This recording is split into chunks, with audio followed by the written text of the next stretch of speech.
Good morning, everyone. Welcome to our daily word. Sorry, I'm 5 minutes late this morning. I was on the phone and couldn't get off in time to be start at 10 o'clock.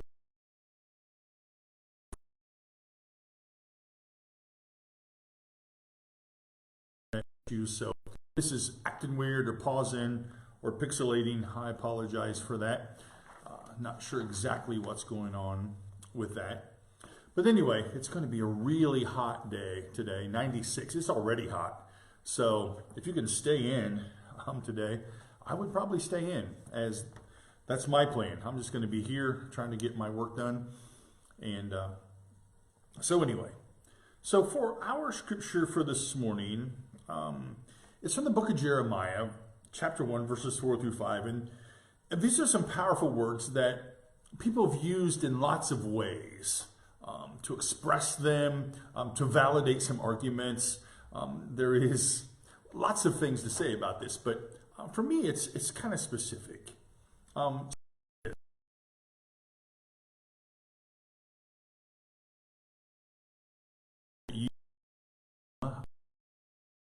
Before you were born, I set you apart. I anointed you as a prophet to the nations. So often these words are used in an argument about predestination. You know, that we're predestined, that we just do what we do because that's what happens to us and we don't have a choice. These words are often used on the pro-life side of things, that God has this magical way of knowing us. And I suppose in all of those ways, we could use this scripture to validate our kind of thing. But I think for us and for Jeremiah, it's bigger than our little argument, our little argument. Now, it's an interesting thing if we consider the words that God knew us before we were born. It's an interesting thing to think about and to consider. You know, of all of we were lucky. If the word lucky, we were born into, you know, and that we somehow worked in all of that. Some folks wonder, who've had difficult lives, why were they born into this particular family with all of its difficulties? So how does it make us feel that God knew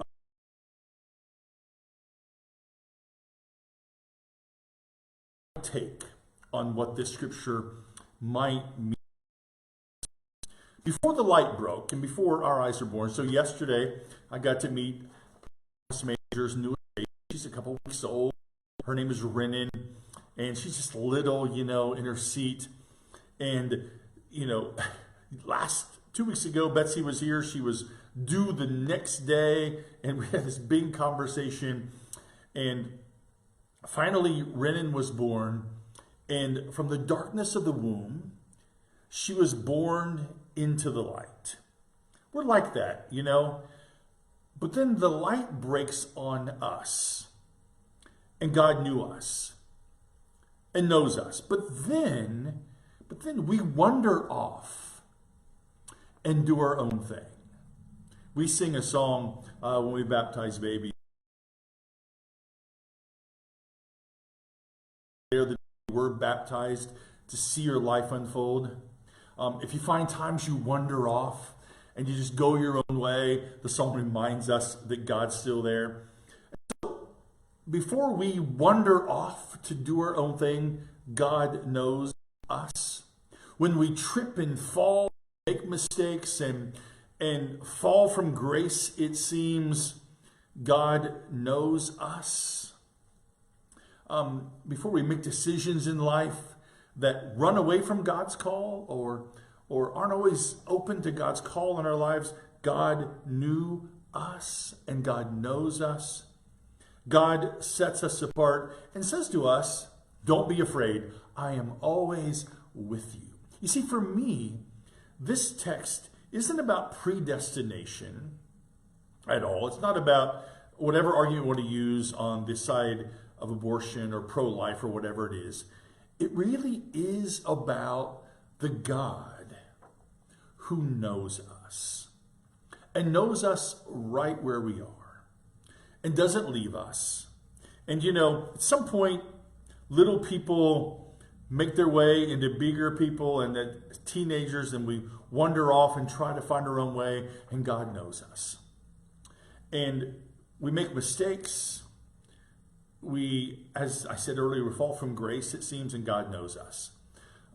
We go about certain tasks in life, and we're not sure if we followed the right thing that God always wanted us to do, but God knows us.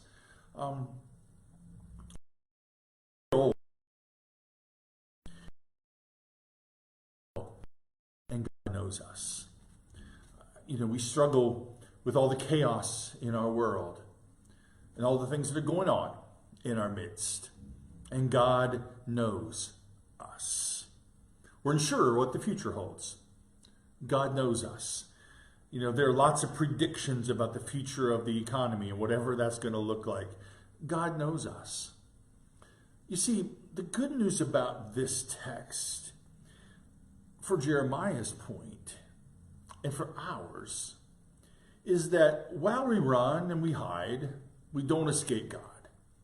While we fall and sin and fall short and skin our knees, we don't escape God. While we struggle with life and we're unsure what we're supposed to do, we don't escape God. And that's the good news for us that I think often, in our lives. God knows us, sets us apart, appoints us where we are in life. And I don't know about you, but sometimes, I forget that. And I think I'm just on my own, I'm a man, just do my own thing. Or I'm fiercely independent. I can go where I want to go. But then we're reminded in this text that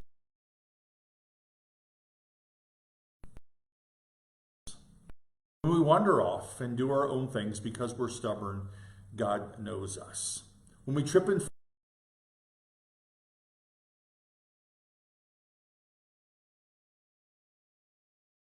these powerful words, in the midst of our struggles, God knows us. God knows us. We don't escape it. And that's good news as we live our lives. We'll just know that wherever we are, whatever we struggle with, and whatever our difficulties are, and whatever we fail, and don't think we meet expectations, God knows us like God knew Jeremiah. And that's good news for us. And we can just rest in that amazing promise. So that's a word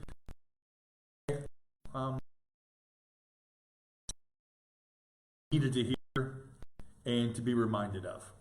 So know of God's love and know of God knowing you today in the midst of your lives. Know of mercy and grace that surrounds you. Know of my love for you, and I'll see you tomorrow morning at 10 o'clock. Have a great day.